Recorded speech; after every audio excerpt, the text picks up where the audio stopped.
inalerto na ng pamahalaan ng Pilipinas ang nating mga Armed Forces of the Philippines para sa repatriation ng mga OFWs na nag-ipit dahil sa giyera sa Israel. Kabilang sa mga inihahanda ng AFP ang contingency plan para sa pagpapakilos o pagpapalikas ng mga Pinoy sa Israel. Ang detalye ng balita tunghayan sa aking report.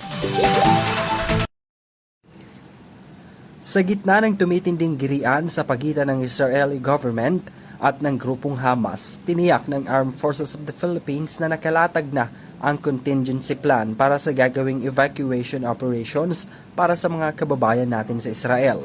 Sa press briefing na ginanap sa Malacanang nitong Miyerkules, sinabi ni AFP spokesperson Colonel Medel Aguilar na nakahanda na ang AFP sakaling magkaroon ng repatriation dahil sa tumitinding giyera doon. Gagamitin ng ilang assets ng AFP kabilang na ang C-130 at isang C-295 aircraft.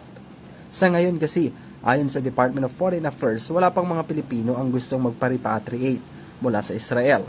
Tanging sa Gaza pa lamang ang nais ng umuwi ng bansa.